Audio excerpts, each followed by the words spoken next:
Light, welcome back to my channel. Today, I don't have anything in the background because I'm actually right in the middle of moving across the country again. But just because I'm moving, the grind don't stop. I've posted every single Sunday this month, so I'm on a roll. I can't stop. That being said, please make sure to subscribe because I'm posting every Sunday, and smash that motherfucking like button because it really helps my channel.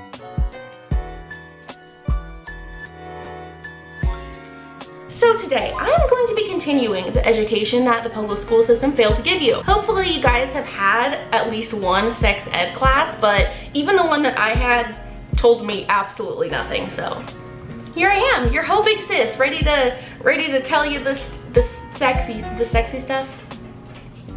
The sexy stuff. I made a similar video last week answering your guys' questions from Instagram, and they were kind of more on the emotional side, like confidence.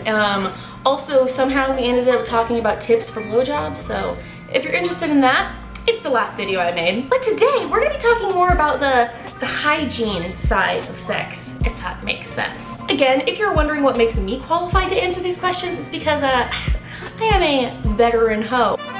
Alright, I got my handy dandy notebook here with all the questions that you guys gave me. First question, we're starting out strong. How do you feel about faking an orgasm to spare the boys' feelings?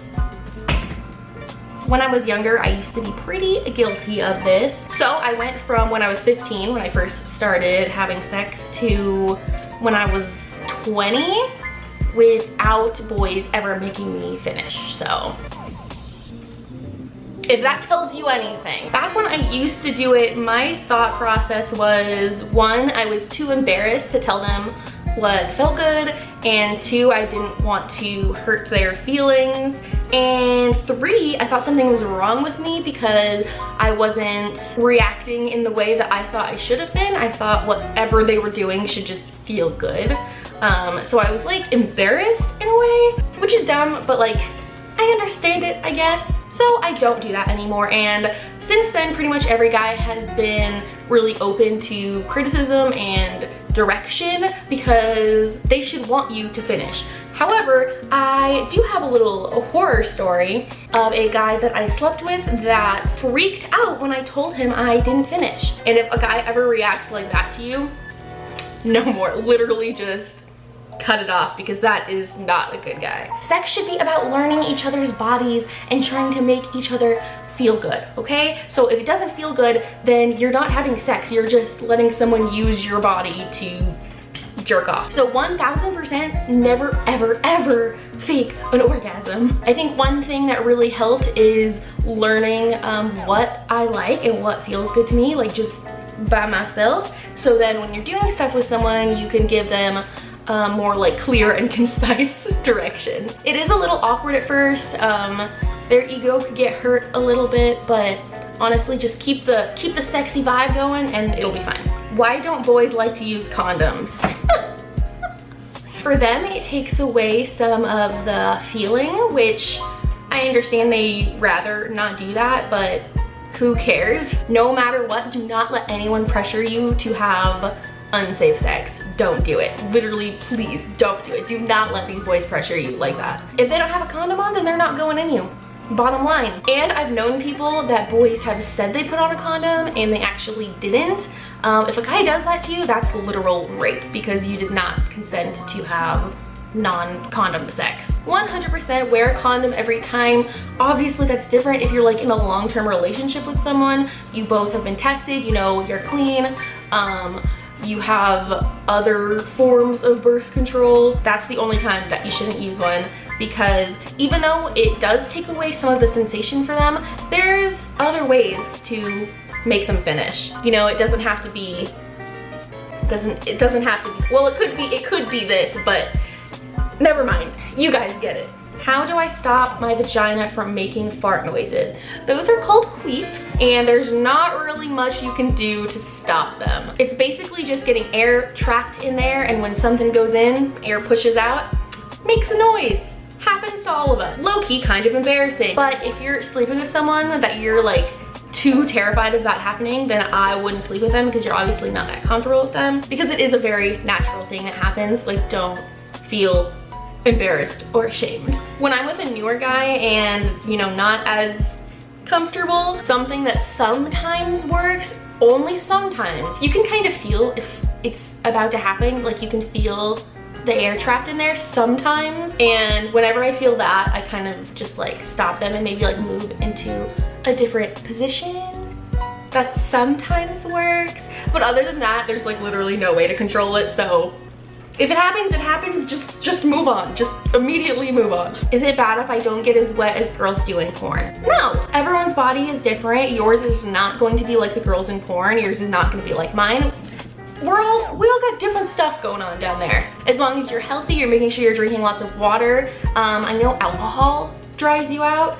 I used to drink a lot and I could not get wet for the life of me just because it dried me out so much. There's no shame in using lube. Just get yourself a tube of lube. There's no shame. Do what you gotta do. Another thing that might be making you more dry than I guess you're capable of being is you're just not that turned on. I used to have that problem where I'd be like, why can't I get wet? Like, guys like when you're wet, so I should be more. But it was because we weren't taking enough time, doing enough foreplay, and like getting me ready. Guys just have to get hard and they're ready to go, but we need a little more coaxing, if you know what I mean. Is my discharge supposed to be slightly different after having sex? Yes and no. Like, obviously anything that goes inside you is going to kind of mess with the pH balance a little bit, but it is normal maybe for like a few hours or even a day after for it to be different, and then it to kind of balance itself back out to its normal level. Just make sure you're peeing after, you're cleaning up down there after. And another thing you could do on Amazon, they sell pH balance like tests. I 1000% encourage buying those because they're actually not that expensive, and it's good to just have peace of mind. Even if your discharge is a little